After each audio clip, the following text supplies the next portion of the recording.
얼마 전에 술 먹고 저기 누구랑 싸웠죠? 네. 처벌해달라고 고소해가지고 조사받아야 돼요. 언제 가면 되죠? 오늘 저녁 시간 돼요? 예, 알겠습니다. 이러면 안 되는 거야.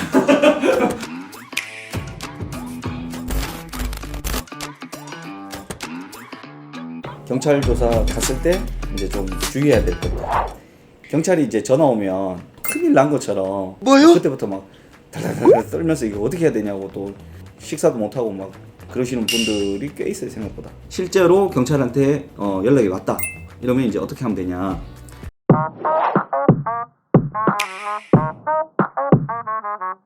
사람들이 일반적으로 이렇게 생각하거든.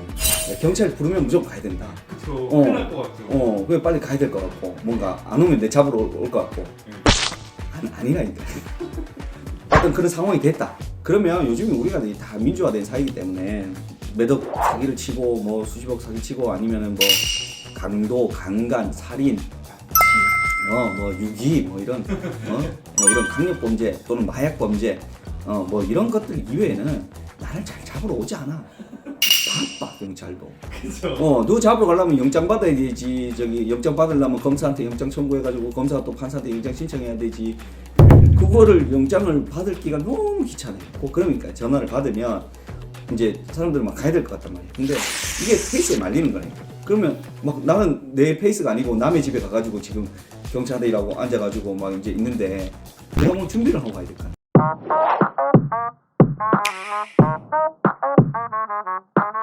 그 경찰이 일단 피의자한테 연락이 왔다는 건 고소가 되었다거나 아니면은 이제 뭐 그날 뭐 어떤 사건 때 경찰관이 출동해서 그 사건을 인지를 했다거나 이렇게 돼서 일단은 만약에 고소를 한 경우라고 우리가 하면 첫 번째 고소장 내고 두 번째 가서 진술까지도 하고 그리고 나서 이제 경찰 연락 오는 거예요.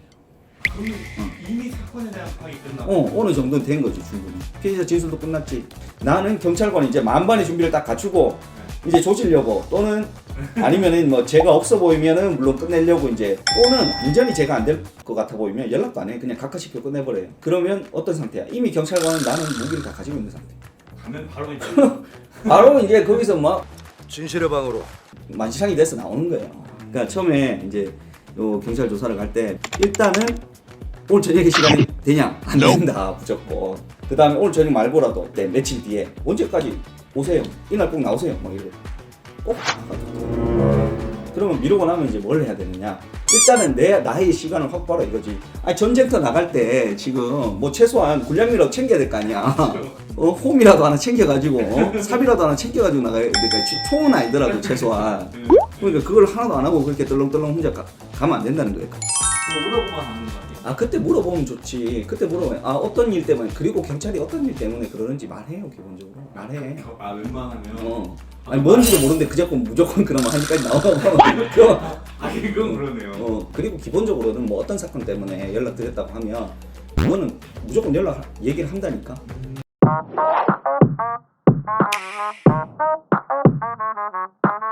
나는 개인적으로 추천하기는 무조건 전문가한테 상담 전화를 해라. 자기는 인생에 처음 겪거나 진짜 많이 진짜 닳고 다른 놈이라고 해도 한 10대 번 아니야.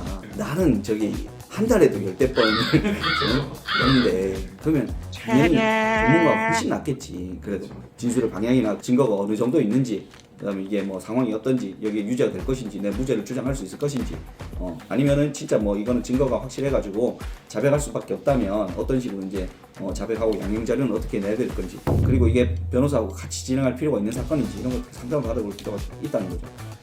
변호사를 선임한 사람과 안 한 사람에 대한 경찰에 대한 대우도 많이 달라질 수밖에 없는 게 혼자 떨렁떨렁 오면 예를 들어 뭐 나이 좀 어리면 반말 바로 너 이거 저기 이러면 돼? 이거 저기 왜 그 싸워가지고 그 저기 그래서 죄송합니다. 죄송합니다도 하면 안 되는 거예요. 안 되지. 그러니까 내가 부인할 거면 왜 죄송한데? 내가 잘못한 게 없는데. 근데 옆에 변호사가 있어. 근데 변호사가 있는데 막 옆에 저기 그 피의자한테 야 너 응? 막 이러면 변호사가 가만히 안 있는다고. 일단 이제 내 편이 딱 하나 생기잖아. 그리고 쓸데없는 말을 막 하고 있으면은 그거 맞아요? 진짜 그렇게 생각하고 말하는 거예요. 그거 잘못 생각하고 있는 거 아니에요? 그 변호사하고 갔을 때와 혼자 갔을 때는 완전히 조사의 그 저기 난이도가 다르다.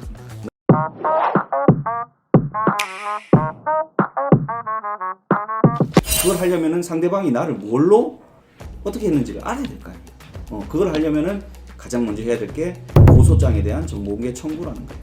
만약에 근데 이 사건이 고소를 한 사건이 아니고 그냥 누가 이제 신고가 돼가지고 경찰관이 출동해가지고 했거나 하면은 누가 고소한 게 아니라서 정보공개 청구할 게 없잖아, 고소장이.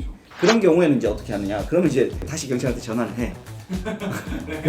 변호사를 선임했으면 변호사 전화를 할 거야. 그래서 뭐 어떤 뭐 때문에 저기 뭐 상황이 뭐 어떠냐 좀 물어보면 그걸 가지고 뭐 짜증 내는 거나 뭐 왜 물어보냐, 와서 뭐 얘기해라, 이런 사람도 있지만 생각보다 간단한 사실들은 알려줘요. 어차피 내가 증거가 충분히 확보돼 있거나 뭐 이런 경우에 뭐 수사의 기밀성이나 뭐 이런 신속성이나 뭐 여러 가지 부분에 있어서 문제가 없다고 생각하면 그 기본적인 것들을 알려준단 말이에요. 그래서 그 기본적인 정보를 좀 확인을 해라. 알고 나면 이제 뭘 해야 될까? 가야죠. 그치. 가긴 가야 되는데, 가기 전에 하면 좋은 거는